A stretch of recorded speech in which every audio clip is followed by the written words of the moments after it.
अस्सलाम वालेकुम। 9th class chapter number 2 की रिव्यू एक्सरसाइज हमने स्टार्ट की हुई है। क्वेश्चन नंबर 1 एमसीक्यूज मैंने लास्ट वीडियो में करवाए थे। आज क्वेश्चन नंबर 2 हम स्टार्ट करेंगे। क्वेश्चन नंबर 2 है express the following numbers in scientific notations. ये कुछ नंबर्स दिए हुए हैं, इन्हें हमने साइंटिफिक नोटेशन में करना है। चलें जी, करते हैं इनको। जी, तो 9th क्लास फर्स्ट पार्ट है 0.000567 और इसको हमने साइंटिफिक नोटेशन में करना है। उसके लिए आपने इस पॉइंट को इस मकाम पर शिफ्ट करना है। ठीक है, साइंटिफिक नोटेशन मैंने आप लोगों को बताया था कि एक नंबर होता है, उसे आपने दो हिस्सों में डिवाइड कर देना होता है, इस तरीके से कि पहला जो नंबर है वो 1 और 10 के दरमियान होता है और दूसरा 10 के ऊपर कोई पावर होती है। नेगेटिव भी हो सकती है, पॉजिटिव भी हो सकती है। तो बिल्कुल इसी तरह आपने इसको इसी रूल के अकॉर्डिंग करना है। इस पॉइंट को अगर हम इस जगह शिफ्ट कर देते हैं तो ये 5.67 जो कि 1 और 10 के दरमियान होगा। तो अब हम लिखेंगे 5.67, शुरू में जो ज़ीरोज़ हैं वो ख़त्म हो जाते हैं और यहाँ पे 10 की पावर आपने वो लगानी है जितने नंबर आप लेफ़्ट टू राइट गए हैं। 1 2 3 4 4 नंबर आपने डेसिमल पॉइंट को शिफ्ट किया है यहाँ पर, तो यहाँ पे -4 इसकी पावर आ जाएगी और ये साइंटिफिक नोटेशन में आ गया। सेकंड इसका जो पार्ट है वो 734 है।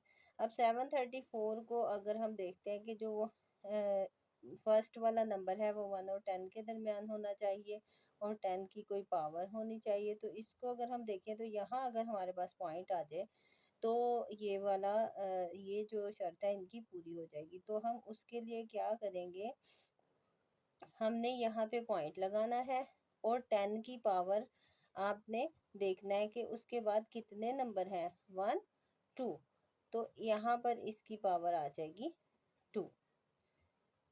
ठीक है, आपने ये देखना है कि पॉइंट आपने कहाँ पे लगाया है, राइट टू लेफ्ट आपने देखना है इसमें।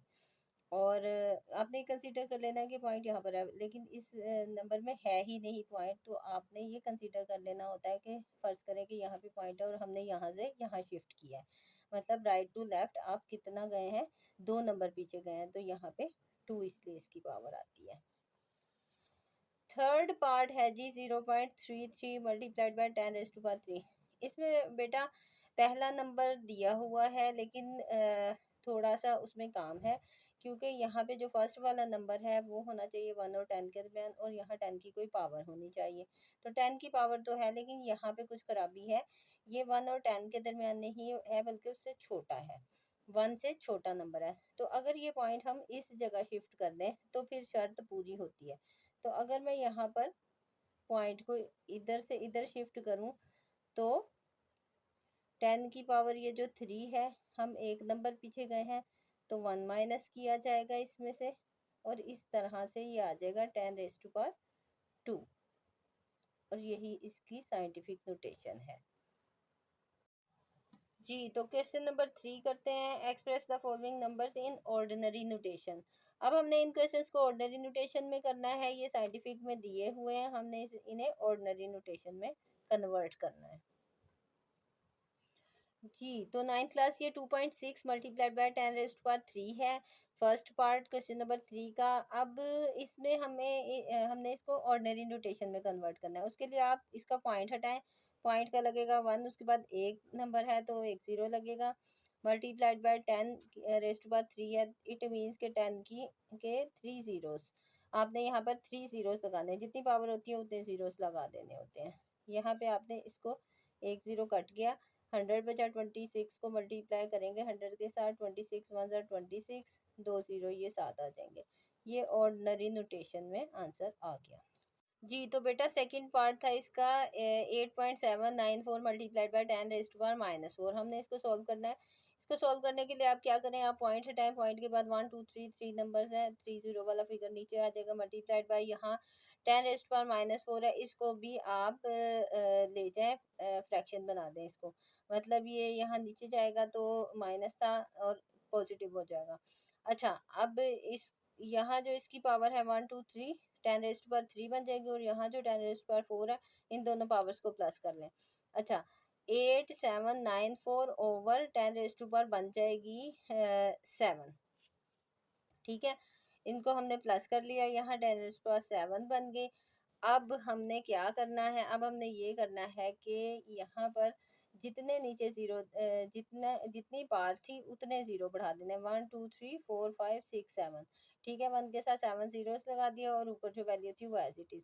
अब जस्ट हमने इन्हें डिवाइड करना है, चाहे कैलकुलेटर से कर लें, अदरवाइज आप जबानी भी कर सकते हैं। जितने नीचे जीरोज हैं उतने ऊपर नंबर्स होने चाहिए। 7 जीरोज हैं तो यहाँ पे नंबर कितने हैं हमारे पास, 1 2 3 4, बाकी हमने जीरो पूरे करने हैं। 4 के बाद 5 6 7, 7 जीरो, और पॉइंट लगाया, पॉइंट से पहले जीरो लगाते हैं। इस तरह ये आपका ऑर्डिनरी नोटेशन में आंसर आ गया जी। तो 0.33 multiplied by 10 raise to power 3 जो है ये हमारा है थर्ड पार्ट, और इसको सॉल्व करते हैं। इसको हमने ऑर्डिनरी नोटेशन में कन्वर्ट करना है। आपने 33 लिखा, पॉइंट का लगा 1, उसके बाद 2 नंबर हैं, 2 जीरो बढ़ा दिए, और यहाँ पर 10 रेज़ टू पावर 3 है, तो हमने यहाँ पर 1000 लगा देना है। ये 2 जीरो 2 से कैंसिल हुए, 33 1 ज़ार 33, और ये वाला 0 7 330 बेटा इसका आंसर है जी। तो 9th क्लास क्वेश्चन नंबर 4 है कि ये नंबर्स कुछ दिए हुए हैं, इन्हें लॉगरिथमिक फॉर्म में कन्वर्ट करना है। तो 3 raise to power 7 is equal to 2187 के इक्वल है, इसे लॉगरिथमिक फॉर्म में करते हैं। आपने लॉगरिथमिक फॉर्म से ही पता है कि लॉग आएगा इसमें। ये जो बेस है इसको कुछ भी नहीं होता, ये अपनी जगह एज इट इज रहती है, इन दो की जगह चेंज हो जाती है। मतलब 2187 3 के ऊपर आ जाएगा और 7 दूसरी साइड पर चला जाएगा। ये इसकी लॉगरिथमिक फॉर्म है। सेकेंड पार्ट है जी, a raised power b is equal to c. इसको जब हम लॉगरिथमिक फॉर्म में करेंगे तो लॉग ऑफ ए, सी ए के ऊपर चला जाएगा और बी इक्वल के दूसरी साइड पर। इन दोनों ने अपनी जगह चेंज कर ली, ये इसकी लॉगरिथमिक फॉर्म आ गई। And C part is 12 raised power 2 is equal to 144। तो इसकी भी लॉगरिथमिक फॉर्म हम बिल्कुल ऐसे ही बनाएंगे। 12 अपनी जगह पर कायम रहेगा, 144 इस साइड पर आ जाएगा और 2 दूसरी साइड पर चला जाएगा। बस यही आंसर है जी। 9th क्लास क्वेश्चन नंबर 5 है, एक्सपोनेंशियल फॉर्म में कन्वर्ट करना है हमने। log of 4 raise to power 8 is equal to X. जैसे लॉगरिथमिक फॉर्म में हमने log को लगाना होता है, एक्सपोनेंशियल फॉर्म में हमने log को हटाना होता है। अब हमने क्या करना है, अब हमने log को हटा देना है। 4 को कुछ नहीं होगा, ये अपनी जगह पर रहेगा। x यहाँ पर 8 की जगह आ जाएगा और 8 इधर, ये दोनों अपनी जगह इंटरचेंज कर लेते हैं। बस ये एक्सपोनेंशियल फॉर्म है। सेकेंड पार्ट है जी, log 9 729 इज इक्वल टू 3। तो हम इसको एक्सपोनेंशियल फॉर्म में कन्वर्ट करने लगे हैं। log को हटाना है, 9 अपनी जगह पर रहेगा, 3 इधर गया, 729 दूसरी साइड पर आ गया। And third part is log 4 1024 is equal to 5। तो इसकी एक्सपोनेंशियल फॉर्म होगी, 4 अपनी जगह पे रहेगा, 5 इसके ऊपर आ गया और 1024 दूसरी साइड पर चला गया। ये जी इसकी एक्सपोनेंशियल फॉर्म आ गई। क्वेश्चन नंबर 5 भी कंप्लीट हो गया जी। तो बेटा क्वेश्चन नंबर जो 6 है उसमें find the value of X, हमने एक्स की वैल्यू फाइंड करनी है। तो क्वेश्चन हमारे पास है log of 9 raise to power X is equal to 0.5।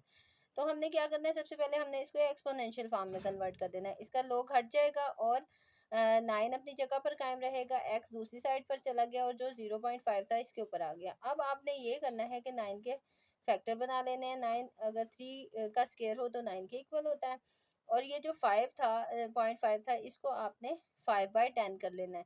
5 ऊपर ही रहेगा, जो पॉइंट है उसका लगाया 1, उसके बाद एक नंबर है, एक जीरो बढ़ाएंगे, दूसरी साइड पर एक्स पड़ा हुआ है। अच्छा, नेक्स्ट हमने क्या करना है, हमने ये करना है कि 5 1 5 एंड 5 2 10 कर देना है। तो बाहर 1/2 बन गया और इस तरफ एक्स पड़ा हुआ है। अब बेटा हमने बहुत सिंपल हो चुका है, इस क्वेश्चन को ऐसे सॉल्व करना है कि ये जो अंदर 3 है इसकी पावर 2 है और बाहर जो 1/2 है वो इसके साथ हो रहा है मल्टीप्लाई, दूसरी तरफ पड़ा हुआ है एक्स, ये इसके साथ कैंसिल हो जाएगा और एक्स की वैल्यू आ जाएगी 3। एक्स इज इक्वल टू 3 है जी, तो 9th क्लास क्वेश्चन नंबर 6 का सेकंड पार्ट है 1/9 raised power 3x is equal to 27। इसमें हमने x की वैल्यू फाइंड करनी है। तो उसके लिए फर्स्ट ऑफ ऑल आपने ये करना है कि इस 9 को आपने ऊपर ले जाना है, और इसकी पावर 1 थी, ऊपर जाके -1 हो जाएगी और बाहर पड़ा हुआ है 3x, that is equal to 27। और ठीक है, नेक्स्ट हमने ये करना है कि ये दोनों पावर्स आपस में मल्टीप्लाई हो गई और यहाँ पे बन गया -3x is equal to 27। Next step में आप इधर भी फैक्टराइजेशन कर लें, इधर भी। यहाँ आपने 3 रेज़ टू पावर 2 बना लिया, बाहर पावर पड़ी है -3x, और यहाँ पर आपने 3 रेज़ टू पावर 3 बनेगा ये, क्योंकि 3 3 9, 9 3 27 जो है वो 9 3 27 होता है, इसलिए 3 की पावर अगर 3 हो तो 27 के इक्वल होती है। अच्छा, अब हमने क्या करना है, यहाँ पर आपने 3 2 3 6 -6x इज इक्वल टू, यहाँ 3 की पावर आप बना दें 3। अच्छा, यहाँ ये सारा काम मैं इसलिए कर रही थी क्योंकि मुझे ये वाली जो बेस है ना ये सेम चाहिए थे। अब जब बेस सेम हो जाएगी, इसको कंपेयर करेंगे तो 3 3 से कैंसिल आउट हो जाएगा, यहाँ 6x इज इक्वल टू आ जाएगा 3 के इक्वल। अच्छा, नेक्स्ट स्टेप में आपने ये करना है कि इस x को आपने अकेला छोड़ना है। x के साथ ये जो 6 है यहाँ मल्टीप्लाई हो रहा है, दूसरी साइड पर जाकर ये हो जाएगा डिवाइड। अब आपने x इज इक्वल टू, यहाँ 3 1 3 3 2 6 कर देना है, तो -1/2 इस तरह से x की वैल्यू आ जाएगी, जो कि आपका आंसर है। जी, तो बेटा 6 क्वेश्चन का थर्ड पार्ट है 1/32 raise to power 2x is equal to 64। इसको भी जैसे हमने सेकंड पार्ट हल किया है, थर्ड पार्ट को भी वैसे ही हल करेंगे। हमने ये करना है कि 32 को हम फर्स्ट ऑफ ऑल ले जाते हैं ऊपर, और इसकी पावर हो जाएगी -1, और बाहर पड़ा है 2x, और यहाँ 64 की पावर आप बना लें, 2 की पावर 6 64 के इक्वल होती है। ठीक है, इसको आप यूँ कर सकते हैं कि 64 के फैक्टर बनाए, 2 3 6, 2 2 4, 2 1 2, 1 उधर गया, 2 6 12, 2 8 16, 2 4 8, 2 2 4 एंड 2 1 2, 1 2 3 4 5 6, 2 रेज़ टू पावर 6 हो तो 64 के इक्वल होता है। अच्छा, नेक्स्ट स्टेप में आपने क्या करना है कि 32 अंदर पड़ा हुआ है, बाहर ये जो है आपस में मल्टीप्लाई हो गए, और यहाँ पे -2x बन गया, 2 1 2 और ये वाला -7 आ गया, 2 की पावर 6 है। अच्छा, यहाँ पर 32 जो है वो 2 की पावर अगर 5 हो तो 32 के इक्वल होती है। अगर यहाँ से यहाँ तक हम देखें तो ये इसकी फैक्टराइजेशन है। अच्छा, अब ये 5 जो है ये बाहर जो -2x पड़ा है इसके साथ होगा मल्टीप्लाई। अच्छा, नेक्स्ट स्टेप में आपने क्या करना है, ये दोनों आपस में मल्टीप्लाई हो जाएंगे, 5 2 -10x इज इक्वल टू 2 की पावर 6। इसमें बेस सेम होगी, बाय कंपेयरिंग ये 2 2 से कट जाएगा, -10x इज इक्वल टू आ जाएगा 6 के। यहाँ पर हम कर लेते हैं इसको, -10x इज इक्वल टू 6 आपके पास बचा। अब आपने इस x को यहाँ पे ही छोड़ देना है, और ये जो 10 था ये मल्टीप्लाई हो रहा था, यहाँ पर जाकर डिवाइड हो जाएगा। इन दोनों को आप कैंसिल कर दें 2 के टेबल से, 2 3 6, 2 5 10, -3/5 आंसर है। आई होप आप लोगों को क्वेश्चन नंबर 6 समझ आ गया होगा।